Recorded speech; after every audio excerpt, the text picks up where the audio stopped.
सभी को नमस्कार। इस समय हम जनपद बिजनौर के ग्राम वजीदपुर में आए हुए हैं बहन साक्षी के यहाँ। साक्षी से पहले मुलाकात हुई थी, लेकिन कभी घर आने का मौका नहीं मिला था, तो बहुत दिन से मन था कि बहन के घर जाया जाए और विवेक जी की हालत को देखा जाए।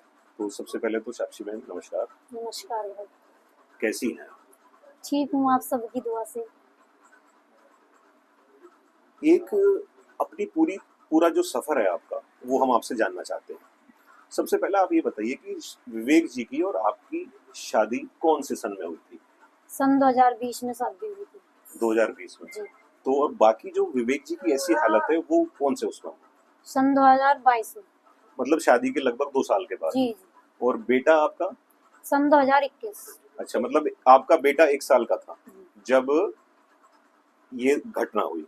तो हुआ कैसे था इनके साथ ये मेरा बेटा बीमार रहता था बचपन से ही। इसके ब्लड का पानी बनना स्टार्ट हो गया था, तो इसका इलाज चल रहा था। डॉक्टर ने 1 साल का इलाज बताया था, तो उसकी दवाई लेने हर मंथ जाते थे। दवाई लेने जाते थे उसमें। तो फिर उसके बाद इनके इलाज में काफी खर्च होने लगा होगा जी। तो फिर आपने ये कैसे फैसला लिया कि मुझे अब सोशल मीडिया पर आना पड़ेगा इनके इलाज कराने के लिए? जब इनकी कंडीशन ज्यादा खराब थी तो 28 दिन के अंदर 20 लाख रुपए लग गए थे, तो वो हमारे सारे रिश्तेदारों ने मिलकर कर लिया था जी। लेकिन उसके बाद हम टूट गए थे। फिर आस पड़ोस के गांव ने हमारी चंदा करके मदद की और किसान यूनियन के भाइयों ने भी घर पे आके मेरी मदद की थी जी। जो भी मेरे आस पड़ोस के मेरे समाज के भाई हैं और भी हैं, सबने मेरी मदद की थी। मैंने अपना बारकोड लगाया था जी। फिर उसके बाद वो सारा पैसा विवेक जी पर लग गया क्योंकि इनका इलाज लंबा चल रहा है जी। उसके बाद फिर विपिन भाई आए मेरे घर पे, मेरे पास के गांव के हैं। उन्होंने कहा कि अपना यूट्यूब चैनल बना लो और सोशल मीडिया पर आओ। तो उन्होंने ही मेरा चैनल बनाया है और आज भी वही मेरा चैनल चलाते हैं। तो इन्हें जैसे इनकी दुर्घटना हुई, तो इन्हें मेन दिक्कत क्या है विवेक जी को? इनके हड्डी टूटकर दिमाग के अंदर भरी हुई है। अच्छा। तो उसका ऑपरेशन करके सर्जरी करके वो निकाली हुई है, तो उससे इनका दिमाग डैमेज हो गया। डॉक्टर्स का क्या कहना है? डॉक्टर्स तो हमेशा यही बोलते हैं कि ये कभी ठीक नहीं होगा, ना ये कभी आपसे 2 बात करेगा, कभी भी ठीक नहीं होगा। और ऐसे पेशेंट कई साल ले जाते हैं। तो जब डॉक्टर्स ने स्पष्ट ये कह दिया, तो ऐसे में ये जो आप हिम्मत इलाज कराने की है, ये इतनी हिम्मत आप कैसे कर पाती? बस यही सोच लेती हूँ कि आप सभी का प्यार मेरे साथ है और आप सभी की दुआएं हैं।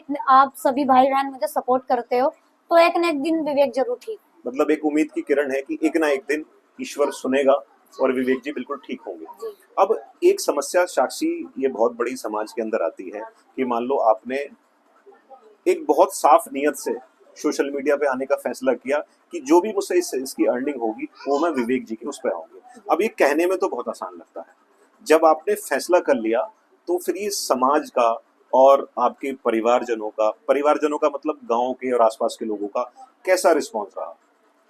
जब मैं शुरू में सोशल मीडिया पर आई थी तो देखो, मैं जो भी हूँ आज खुद से ही हूँ। मैं खुद से ही हूँ, बस सपोर्ट सबने करा है। मैं ये नहीं कहती किसी ने मेरा सपोर्ट नहीं किया, लेकिन सपोर्ट के साथ साथ मुझे बदनामियां भी बहुत दी। बिल्कुल, वो होता है कि अपने पति का इस्तेमाल कर रही है और पैसा कमा रही है और पैसा लेकर भाग जाएगी, किसी और लड़के से शादी कर लेगी। तो विवेक जी को 3 साल हो जाएंगे 18 अगस्त को। मैं तो अभी तक कहीं नहीं गई। बिल्कुल। और 70 लाख रुपया मैंने खुद ने लगाया। सोशल मीडिया से साक्षी अपने पति का इस्तेमाल करके न जाने कितना पैसा कमा रही है, ऐसा भी सुनने को आपको मिलता होगा। बहुत मिलता तो है। ऐसे जब नेगेटिव कमेंट लोग करते हैं तो इनसे आप कैसे जूझती हो, कैसे इन्हें झेल पाती हो? पहले तो भाई मैं इन कमेंटों को पढ़ के बहुत रोया करती थी। मतलब जब ये कमेंट पढ़ती थी तो सबसे पहले मैं विवेक जी के पास आती थी। बिल्कुल। बस मैं ही रोती थी कि भगवान कब इन्हें ठीक करेंगे और कब मैं सोशल मीडिया पे अपना चेहरा दिखाना बंद करूं। लेकिन हालात ऐसे हो गए कि सोशल मीडिया ही मेरा जीवन का एक जरिया हो गया। वो सहारा बना आपका। हाँ, क्योंकि अगर सोशल मीडिया नहीं है तो मैं विवेक जी का इलाज कैसे करा पाऊंगी। तो बहुत सारे कमेंट आते हैं कि बहुत पैसा कमाती है, ये करती है, वो करती है, तो भाई इलाज भी तो मैं ही करवा रही हूँ। बिल्कुल सही बात है। बिल्कुल ऐसे में बहुत सारे लोगों ने आपसे ये भी कहा होगा कि कितनी मूर्खता भरा आप काम कर रहे हो, क्यों नहीं दूसरी शादी कर लेते? विवेक जी तो कभी ठीक नहीं होंगे, आपकी अभी उम्र भी इतनी नहीं है, इतना लंबा जीवन है, वो कैसे कटेगा? तो ऐसा भी लोगों ने कहा होगा आपसे। जी भैया, बहुत कहा है। कमेंट आते हैं और कमेंट तो इतने घटिया आते हैं कि कहना तो छोड़ो, ये बोल देते हैं कि कब तू विधवा होगी।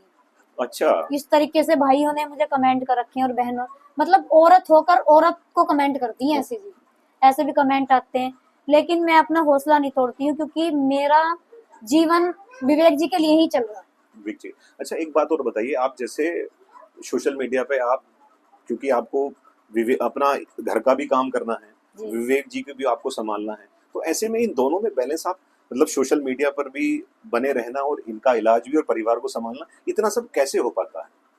बस भैया हिम्मत कर लेती हूँ, कुछ रो लेती हूँ, कुछ हंस लेती हूँ, हिम्मत ही कर रही ये हूँ। हिम्मत आती कहाँ से आप में? क्योंकि ये मामूली चीज नहीं है। हमने भी आज यहाँ पे देख के महसूस किया है कि जो हमें दिखने में बहुत आसान लगता है ना कि कोई बात नहीं, वो वाकई, तो ये हिम्मत आपको आती कहाँ से? इतनी हिम्मत आपको आई कहाँ से? ये हिम्मत सिर्फ विवेक जी के लिए आई हुई है, क्योंकि मैं ये दिमाग में ये लिए बैठी हूँ कि अगर मैं हिम्मत नहीं करूंगी तो शायद विवेक जी मेरे पास नहीं होंगे। नहीं होंगे, बिल्कुल। तो अब जैसे 3 साल, 2022 में आपने बताया 3 साल हो गए, तो कितना सुधार 22 और 25 में इनकी सेहत में आ गया? सन 2022 में तो बिल्कुल कोमा में थे, जी। 23 में भी कोमा में थे, 2 साल तक कोमा में रहे। सन 2024 में इन्होंने इशारा करना स्टार्ट किया था, बोलते नहीं थे, लेकिन सन 2025 में इन्होंने बोलना स्टार्ट किया। तो ऐसे में इनकी जो पूरा खर्च है वो कैसे मैनेज हो पाता है? मुख्यतः विवेक की जो पापा जी हैं वो खेती बाड़ी से जुड़े हुए हैं, जी। और इतना बड़ा खर्च ये सब कैसे मेंटेन हो पाता है? देखो कुछ भाई बहन तो ऐसे हैं जो जॉब कर रहे हैं, तो मेरे अकाउंट में हर मंथ करते रहते सहयोग हैं। करते हैं आपको? हाँ, मेरे बेटे की पढ़ाई तो मेरे भाइयों के और बहनों के द्वारा ही उससे ही होती हो है। रही है, बिल्कुल। हाँ जी, और विवेक जी का इलाज फेसबुक और यूट्यूब दोनों से मिलाकर मैं कर लेती हूँ। बिल्कुल सही बात है। अच्छा, ऐसे में आप उन बहनों को क्या कहना चाहती हैं जिनकी हालत लगभग विवेक जैसी है, और वो टूट चुकी हैं परिवार से, समाज से, और वो हिम्मत नहीं कर पाती, तो ऐसे में अगर वो भी सोशल मीडिया का सहारा लेके एक अपने आप को सशक्त बनाए, जिससे कि उसकी होने वाली जो भी थोड़ी बहुत इनकम है उससे जो है अपने पति का इलाज कर सके, ऐसी जो भी कोई महिलाएं हैं उनके बारे में क्या कहना चाहोगे? बस मैं तो यही कहना चाहती हूँ अपनी बहनों से कि किसी की मत सुनो। अगर आप अच्छा करोगे तब भी समाज आपको गलत साबित करेगा, और गलत करोगे तब तो करेगा ही। तो अगर हम, हमारे लिए सबसे बड़ा हमारे लिए पति होता है, पति हमारा भगवान है। तो अगर हमें ऐसा लगता है कि मतलब हमारे पति की कंडीशन खराब और इलाज के लिए पैसे नहीं है, तो सोशल मीडिया पर आओ और अपने पति का इलाज करवाओ। आप लोग अपने पति के लिए ही तो आओगे, तो कोई बुरा काम थोड़ी कर बुरा रहे काम। हो। ऐसे में जो भी कोई बहन अगर शुरुआत करने में जैसे दिक्कत आ रही है, तो आपसे भी फेसबुक पर जुड़ सकता है और आपसे भी सहायता ले सकता जी है। बिल्कुल, मैं तैयार हूँ। अच्छा साक्षी, एक बात और बताते हैं, क्योंकि हम एक ऐसे दौर में पहुंच गए हैं जहां रोज कोई ना कोई पेपर में, कोई दिन खाली ऐसा नहीं जहां ये खबर नहीं आती हो कि आज फलानी पत्नी ने पति की हत्या कर दी, किसी ने ड्रम में पैक कर दिया, किसी ने सांप से कटा लिया, कोई हनीमून को गई वहां उसकी हत्या कर दी। ऐसे दौर में एक वो है जो मॉडर्न है कहने को समाज की नजरों में, एक आप है। तो ऐसे में तो आप एक मिसाल है समाज के लिए।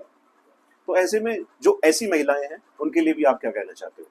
मैं तो बस यही कहना चाहूंगी कि जो महिलाएं अपने पति को काट रही हैं, मार रही हैं, तो सबसे पहले तो वो पति को पति नहीं मान रही हैं। जी। क्योंकि पति परमेश्वर होता है। अगर हम पति के कांटा भी चुभ जाएगा ना भैया, तो पत्नी को दर्द होगा दर्द उसका। होगा, बिल्कुल। और जो काट रही हैं तो समझ लो वो पति नहीं समझ रही हैं, वो तो एक तरीके से बस इस्तेमाल करो, दूसरा कर लो। तो भाई ये तो हमारे संस्कारों में नहीं है। हमारे माता पिता ने, हमारी संस्कृति में ऐसा नहीं है। जी। तो बाकी और आपकी क्या उम्मीदें हैं कि एक दिन ऐसा आएगा कि जिस दिन विवेक जी बिल्कुल ठीक होंगे और हमारे बीच में होंगे? बस मैं तो यही उम्मीद के सहारे जी रही हूँ कि आप लोग मुझे सपोर्ट कर रहे हो, मेरे लिए प्रार्थनाएं करते हो। जो जिस कमेंट आते हैं कि ये कभी ठीक नहीं होगा, तो मैं ये सोच लेती हूँ कि वो कमेंट जो लिख रहा है ना, वो ये लिख रहा है कि ये ठीक होगा। वो ठीक होगा, बिल्कुल। मतलब आप नेगेटिव को भी पॉजिटिव पॉजिटिव समझ लेती हैं। जी। तो वाकई आज साक्षी बहन से पूरी बातचीत करने का उद्देश्य यही था कि बहन से मिलने का, कि इनके दर्द को साझा किया जाए, इनके दर्द को समझा जाए। वाकई आज जैसा दौर चल रहा है, ऐसे में साक्षी बहन एक समाज के लिए भी मिसाल है, अपने विवेक के लिए तो है ही है, लेकिन समाज के लिए भी एक ऐसी मिसाल है कि जहां पत्नियां अपने पति को हत्या करते हुए उनके हाथ नहीं कांप रहे, वहीं एक साक्षी भी एक ऐसी पत्नी है जो अपने पति को मौत के मुंह में से वापस ले आई। और हम सबको आशा है, ईश्वर पर पूरा भरोसा है, इसके संघर्ष पर पूरा भरोसा है कि एक दिन वो हम सबके बीच में पहले की तरह बिल्कुल स्वस्थ होंगे, ऐसी ईश्वर से आशा है। बाकी बहन, आपने बातचीत के लिए इतना समय दिया, उसके लिए आपका बहुत बहुत धन्यवाद। और हमें पूरी आशा है एक दिन आपका संघर्ष जरूर रंग लाएगा और विवेक जी हमारे लिए बिल्कुल स्वस्थ, बिल्कुल पहले की तरह हमारे बीच होंगे। वीडियो देखने के लिए सभी का धन्यवाद। सभी को